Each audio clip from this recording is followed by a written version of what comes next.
নমস্কাৰ পুনৰবাৰ এটি ভিডিঅ' লৈ আহিছোঁ অসম বুৰঞ্জীৰ আৰু এইটো হৈছে অসম বুৰঞ্জীৰ পাৰ্ট 1। আজিৰ প্ৰথম প্ৰশ্নটো হৈছে হয়গ্ৰীৱ মাধৱ মন্দিৰ প্ৰথমে কোনে নিৰ্মাণ কৰিছিল আৰু ইয়াৰ শুদ্ধ উত্তৰটো হৈছে গ কোচসকলে। মনত ৰাখিব যে কোচসকলে পোনপ্ৰথমে হয়গ্ৰীৱ মাধৱ মন্দিৰ নিৰ্মাণ কৰিছিল। নেক্সট প্ৰশ্নটো লৈ আহিছোঁ কমতা ৰাজ্য কোনে প্ৰতিষ্ঠা কৰিছিল। ইয়াৰ বাবে 4টা অপশ্যন দিয়া আছে ক, খ, গ আৰু খ। ইয়াৰে শুদ্ধ উত্তৰটো হৈছে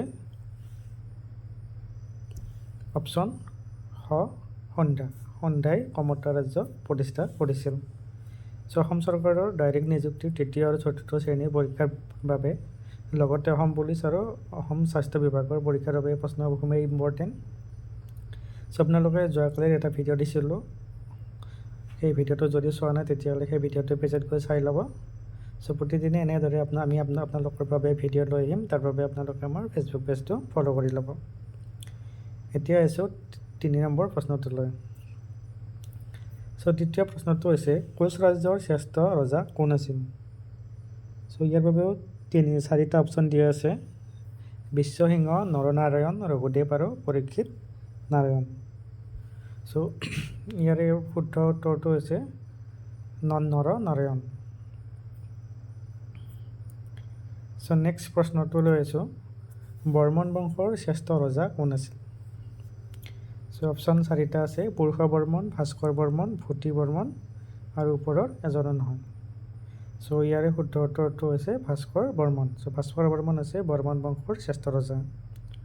কুমাৰ ভাস্কৰ বৰ্মন বুলিও তেওঁক জনা যায়। 5 নম্বৰ প্ৰশ্নটো হ'ল অসমৰ বিক্ৰমাদিত্য বুলি কোনজন ৰজাক কোৱা হয়। ইয়াৰে 4টা অপশ্যন দিয়া আছে মহাৰাজ নৰনাৰায়ণ, চুকাফা, চুহুংমুং আৰু ওপৰৰ এজনো নহয়। ইয়াৰ শুদ্ধ উত্তৰটো হৈছে অপশ্যন ক মহাৰাজ নৰনাৰায়ণ। নেক্সট 6 নম্বৰ প্ৰশ্নলৈ আহিছোঁ কোনজন আহোম ৰজাৰ দিনত প্ৰথম জনগণনা আৰম্ভ হৈছিল, অৰ্থাৎ চেঞ্চাছ আৰম্ভ হৈছিল।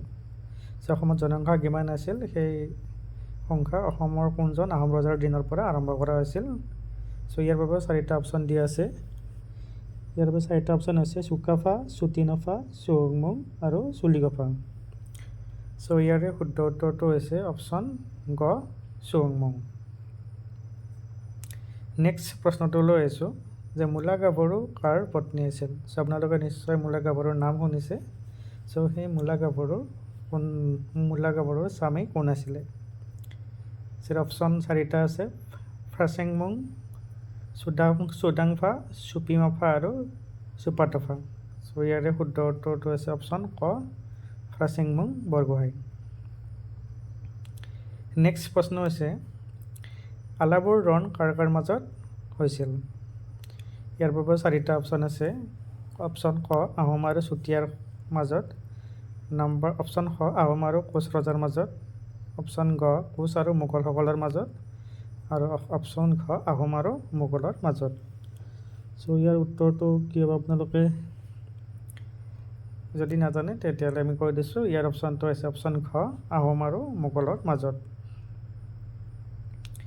নেক্সট প্ৰশ্নটো হৈছে আহোমৰ কোনজন ৰজাক বুদ্ধি স্বৰ্গনাৰায়ণ বুলি কোৱা হয়। ইয়াৰ বাবেও 4টা অপশ্যন দিয়া আছে ৰাজেশ্বৰ সিংহ, প্ৰতাপ সিংহ, ৰুদ্ৰ সিংহ আৰু চন্দ্ৰকান্ত সিংহ। ইয়াৰ শুদ্ধ উত্তৰটো হৈছে অপশ্যন খ প্ৰতাপ সিংহ। আজিৰ শেষৰ প্ৰশ্নটো লৈ আহিছোঁ অহাকালি পুনৰ আমি বেলেগ এটা টপিকত ভিডিঅ' লৈ আহিম। কেনেকুৱা ধৰণৰ টপিকত ভিডিঅ' লৈ আনিব লাগে আপোনালোকে কমেণ্ট কৰি জনাব। লগতে আৰু এটা কথা জনাব যে অপশ্যনেল কুৱেশ্যন আনিম, অৰ্থাৎ MCQ কুৱেশ্যন দিম নে আপোনালোকক এটা টপিক দিয়া ডিটেইলছ বুজাই কেনে তাৰ ওপৰত হ'ব পৰা সম্ভাৱ্য প্ৰশ্নবিলাক দিম সেই বিষয়ে উল্লেখ কৰিব, তেতিয়া আমাৰ ভিডিঅ' বনোৱাত সুবিধা হ'ব। লাষ্টৰ প্ৰশ্নটো হৈছে অসমৰ নেপোলিয়ন বুলি কাক কোৱা হয়। ইয়াৰ বাবে 4টা অপশ্যন আছে চুহুংমুং, নৰনাৰায়ণ, চুকাফা আৰু ভাস্কৰ বৰ্মন।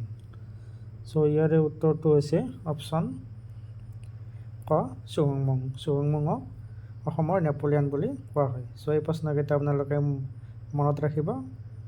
কালিলৈ পুনৰ লগ পাম। ধন্যবাদ।